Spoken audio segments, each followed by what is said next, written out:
My mom kicked me out at 17 after my stepsister falsely accused me. 10 years later, she's homeless and begging for help, but still won't admit what they did. Hey, I just need to vent, and this seemed like the best place for it. So, I'm 27 now and a guy. The stuff I'm going to talk about started when I was a lot younger, but the big thing happened when I was 17.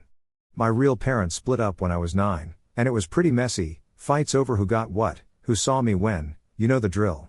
I ended up mostly living with my mom. I'd hang out with my dad every other weekend and some holidays. When I was 12, my mom got hitched again to this guy, let's just call him SD.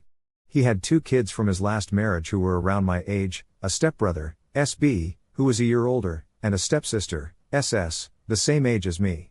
So, overnight, I went from being the only kid in my mom's house to having these 2 new siblings.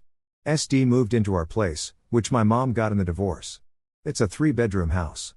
My mom and SD took the main bedroom, I got one room, and SB and SS were supposed to share the third, bigger room. Right away, there was tension.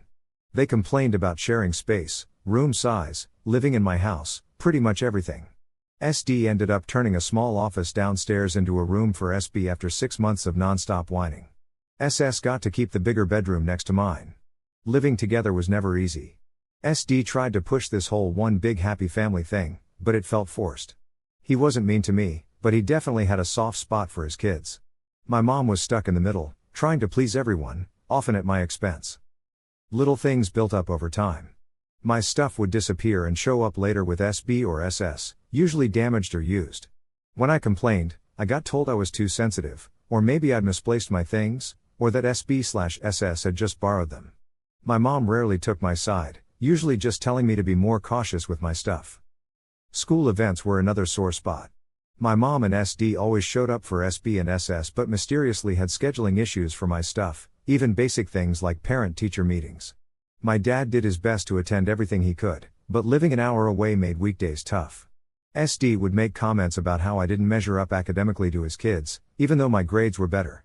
He once said it was a shame my grades weren't as naturally strong as SB's, which wasn't true. My mom never corrected him. SB and SS treated me like I was invisible or worse when SD and my mom weren't around. They'd leave me out of things, make snarky comments about my dad, how I looked, or my hobbies. They'd play nice when adults were around, but I quickly learned that if I complained, I got labeled as the problem. When I was 15, my dad passed away suddenly from a heart attack, which was devastating. He was my main support outside the craziness at home. Without him, the weekend escape stopped, and I was stuck at home full time, except for holidays with my grandparents on his side. The atmosphere got even more tense. It felt like I lost my only buffer. My mom was grieving and seemed overwhelmed, but SD, SB, and SS offered little sympathy. SB made a thoughtless comment about how at least now custody weekends wouldn't mess up family plans. I told my mom, and she gave SB a talking to, but that was it. My grandparents offered to take me in after my dad died, but my mom said no. She said she needed me around, and it'd look bad. The next couple of years were more of the same. SB got into some minor trouble at school, stuff like skipping class and smoking, but SD just brushed it off. SS became obsessed with social status and kept making digs at our family's finances compared to her friends. I buried myself in schoolwork and hobbies, spending most of my time in my room or at a friend's house. The summer I turned 17, my mom and SD planned a week-long anniversary trip, leaving me, SB, who was now 18, and SS, 17, at home alone. My grandparents offered to have me stay with them, but my mom said we'd be fine on our own and that leaving me behind would cause issues. So, there was this whole unnecessary drama where she left some emergency contacts, money for food, and some instructions before taking off. The first few days were chill. SB and SS mostly ignored me, had a few friends over, and ordered pizza while I just kept to myself. By the third night, things picked up. They had a bunch of friends over, and it got pretty wild. The music was blasting, and there was a lot of drinking. I saw beer cans and liquor bottles lying around, so they must have gotten someone to buy for them. I decided to stay clear and locked myself in my room. Around midnight, the party toned down a bit as most of their friends left. But later on, around 2 a.m., I heard some noise going on downstairs. I stayed put at first, but then I heard SS screaming my name, followed by a lot of shouting. Against my better judgment, I unlocked my door and headed to the stairs. SB and SS were down in the hallway. SS was crying and holding her arm, and SB was yelling that I had pushed her down the stairs.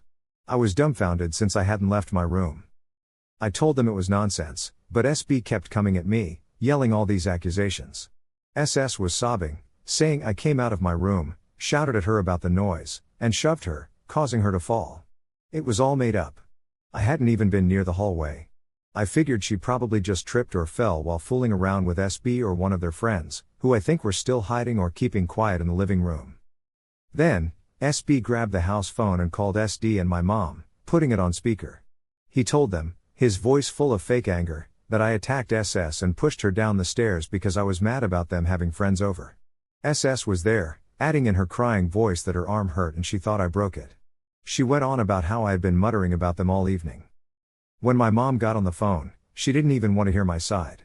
She just started yelling at me, calling me vicious and asking how I could do something like that. I tried to explain that I'd been in my room the whole time and they were lying, but she cut me off. She said I was just jealous of SB and SS and had always been that way. She called me a complete failure who couldn't stand seeing them happy. Then South Dakota chimed in all calm but cold, saying I had to face the consequences and that they were coming home early. Mom got back on and told me to pack a bag because I wasn't spending another night there. She said once they got back, I needed to be gone and that I was no longer welcome in her home. When I asked where I was supposed to go, she said she didn't care and that I should have thought about that before attacking my stepsister, then hung up. SB and SS looked so smug. SB told me to start packing, so I went back to my room feeling numb. I didn't pack right away, I just couldn't process it all. Eventually, around 4 a.m., I realized Mom was dead serious, so I packed a backpack with clothes, my laptop, phone charger, wallet, and some important documents I had. I didn't have much money, maybe $50. I waited until I heard SB and SS go to bed, then slipped out of the house around 5 a.m., just before sunrise. Not knowing where else to go, I walked to the bus station, which was about a 5-minute trek. At the station, I used a payphone because my phone battery was low and I needed to conserve it. I called my grandparents and briefly explained what happened and that I was accused of something I didn't do and got kicked out. They didn't hesitate to help. My grandpa told me to wait there and that he'd come pick me up. It was about a 2-hour drive for him. While waiting inside the station, I kept an eye on the doors. Grandpa showed up around 8 a.m., and he didn't press for details right away. He just got me in the car and took me to grab breakfast at a diner on the way to their place. When we got to their house, Grandma was waiting. I told them the whole story, and they believed me. They were upset with my mom but seemed resigned to the fact that she'd changed after my dad died and she remarried. They let me stay in their spare room. A few days later, Grandpa helped me get the rest of my important stuff from my mom's house. He called ahead, and although my mom refused to be there, SD was at the door. He didn't say much, just let Grandpa in to grab my things, mostly clothes, books, and sentimental stuff related to my dad. SB and SS weren't around. My mom never reached out to me, not even through my grandparents. Turns out SS's arm wasn't even broken, just bruised, as I heard from a neighbor. And they didn't hold back from telling their side of the story to the neighborhood. So, basically, everyone, including family friends, thought I had anger issues and had attacked SS for no reason. My grandparents stepped in to help me out by getting me into the local high school near where they lived for my senior year. It was a bit of a shake-up, but I managed to get through it. They weren't rolling in money, living off pensions and Social Security, but they supported me all the way. To pitch in and save for college, I took on a part-time job after school and during weekends. I graduated high school, but my mom didn't even show up for the ceremony. I hadn't spoken to her, SD, SB, or SS at all since that incident. For the next 10 years, I was all about building my life from scratch, totally separate from my mom and her new family. I stuck with my grandparents while going to community college, working a bunch of jobs to make ends meet. Money was tight, but they did what they could to help me. Eventually, I transferred to a state university, took out student loans, and kept working hard. I got a degree in computer science. After graduation, I landed a job in a different city, moved there, and worked my butt off to pay off my student loans quickly. Things started looking up financially, and I even bought my own condo a couple of years back. My grandparents are getting up there in age, but they're still doing all right in their home. I help them out with money now and visit them often since they're really my only true family connection. For a decade, I stuck to my plan of zero contact with my mom, SD, SB, or SS. I blocked their numbers and ignored any attempts they made to reach me through mutual friends or extended family. Even emails that slipped through filters didn't get to me. As far as I was concerned, that chapter of my life was closed. But then, about 3 weeks ago, my doorbell rang late one evening around 9 p.m. I wasn't expecting anyone, so I checked through the peephole. There was this woman who looked a bit worn out, and when I opened the door with the chain still on, I realized it was my mom. I hadn't seen her in a decade, and she looked way older than her age, which is in her late 50s. Her clothes were a bit rough, frayed at the sleeves, and she seemed really thin. She started talking right away, sounding pretty strained. She said she found my address through some distant family member. She went on about how she made huge mistakes and that things had really gone downhill for her. Apparently South Dakota lost his job a few years back, and they burned through their savings. SB had some ongoing issues, she hinted at legal or addiction troubles, that drained them financially. SS had moved out years ago and wanted nothing to do with them, especially now. It turns out they were having serious money problems. SD left my mom about 6 months ago and moved in with his sister in another state. She lost the house I grew up in to foreclosure and had reportedly been staying in shelters or crashing with people who weren't too eager to have her around. She admitted she regretted how she treated me and that she was in a really desperate spot with nowhere else to turn. She asked if I could help her out, specifically if she could crash at my place for a bit until she got back on her feet. By then, she was crying. I didn't let her in, just stood at the door with the chain on. After hearing her out, I told her she couldn't stay with me. She looked crushed, but I said I might consider helping her under one condition. She asked what it was, so I laid it out. She needed to arrange a meeting where SB and SS had to be present. SD didn't need to be there. At this meeting, SB and SS must give me a written and signed statement taking back the accusation they made against me when I was 17, acknowledging they had lied about the assault. Plus, my mom had to say aloud that she knew or really suspected they were lying back then, or at least knew me well enough to know I wouldn't do that. She had to admit she chose to believe them and abandon me anyway. She needed to clearly say she knows I didn't assault SS, and I wanted to record the whole thing. If they followed through with this, I said I'd talk about giving her some temporary financial help to get basic housing, like a deposit and the first month's rent for a small place. Maybe I'd even help her connect with some job resources. But I made it clear, no continuous support, and she'd never live with me. She looked shocked and started protesting, saying it would be impossible to get SB and SS to agree. She said SB was hard to even find sometimes. She asked if I could just help a little out of kindness. I told her again, no deal unless they meet my condition. Signed retraction and verbal apology, as laid out, or nothing. That was the deal. I told her to get in touch if she pulls it off, then I closed the door. It's been 3 weeks, and I haven't heard from her. I kind of figured that would happen, but I keep replaying our convo in my head. Am I being too harsh sticking to this condition, knowing what I do? Looks like she's getting no help from me, and she might actually end up on the street. It's been about 4 weeks since I first posted. Big thanks to everyone who read, commented, or messaged me. I didn't expect that many responses. Lots of opinions came through. Some folks backed my conditions, others thought I was being too tough, and a few suggested other ways to handle things. I appreciate everyone who took the time to weigh in. Some folks questioned why I didn't get the police involved back then.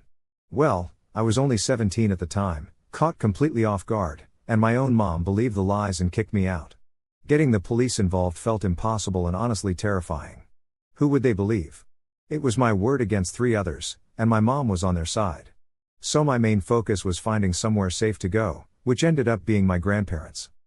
My grandparents have always had my back.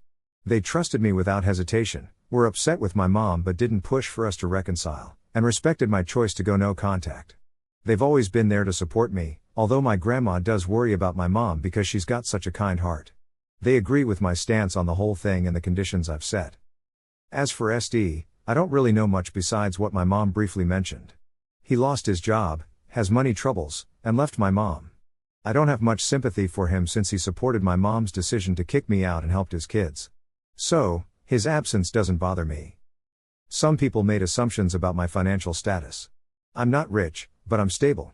I bought a condo after saving for years, and any help I might offer would be carefully planned, not just handing out cash. Plus, my place is a 1-bedroom, so having someone else live here isn't really an option. Reading everyone's comments made me more sure about my stance. The main issue isn't just about my mom needing help now, it's about how things ended between us and why she thinks she can ask for help after 10 years of silence.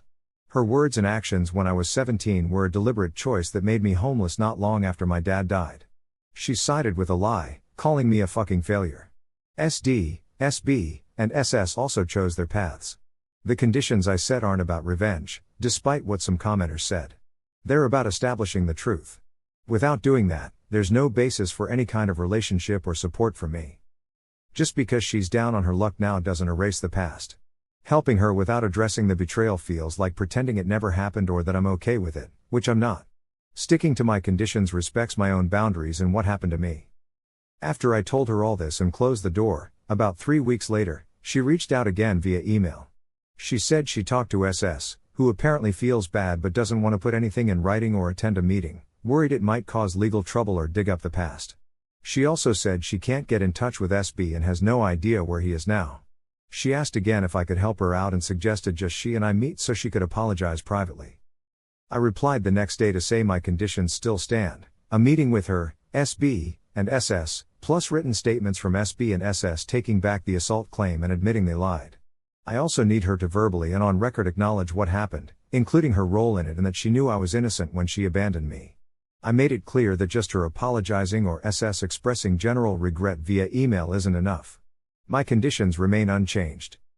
So here's the scoop, unless my mom could prove she had taken care of what we discussed, there wasn't really anything else to talk about in terms of helping her out.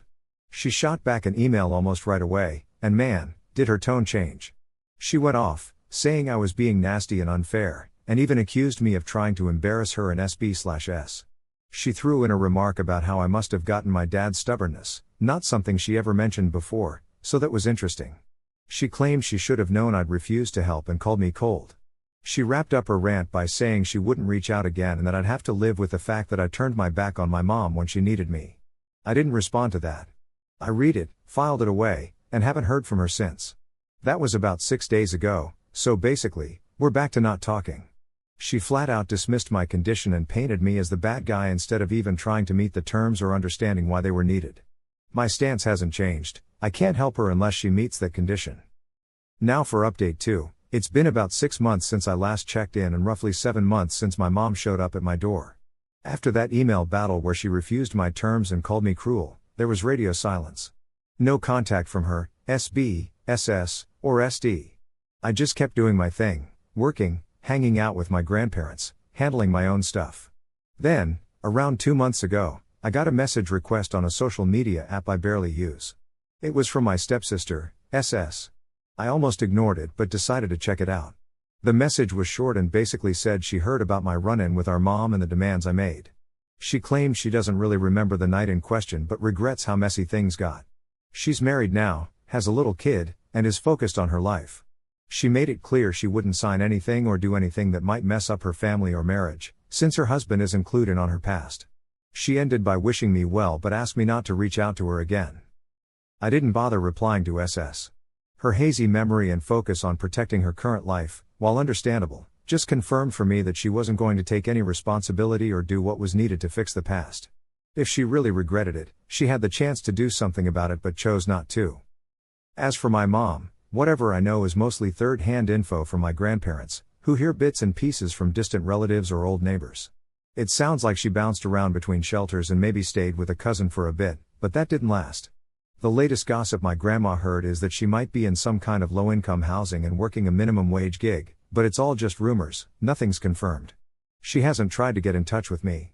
As for SB, he's still MIA. Nobody in the family circles we're in touch with seems to know where he is or what he's up to, adding some weight to what my mom said about losing contact with him. SD is out of the picture too, no sign of him reaching out to my mom since they split. In my world, things are pretty steady. Work's good, and I spent Thanksgiving with my grandparents. They're okay, though my granddad has some minor health stuff we're keeping an eye on.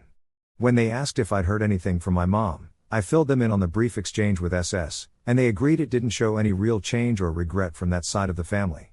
So, things are basically where they were before. The condition for helping my mom is still unmet, and she's either getting help elsewhere or making do with what she's got. SS made it clear she won't be stepping up to change anything, and SB's still nowhere to be found. I'm keeping firm boundaries with all of them, still no contact. Nothing's been sorted out on the family front, but honestly, I didn't expect it to be. I'm just carrying on with the life I started building after being kicked out at 17. The door to reconnecting is closed unless the specific conditions I laid out are fully met. Given SS's response and SB's disappearance, I think the chances of that happening are pretty much zero. That's where things stand. I don't see myself posting another update unless something big and unexpected comes up, but I doubt it will. Thanks again to everyone who read and shared their thoughts earlier. Thanks for watching in. If you haven't yet, please subscribe and hit the notification bell to stay updated with more crazy real life stories happening around you.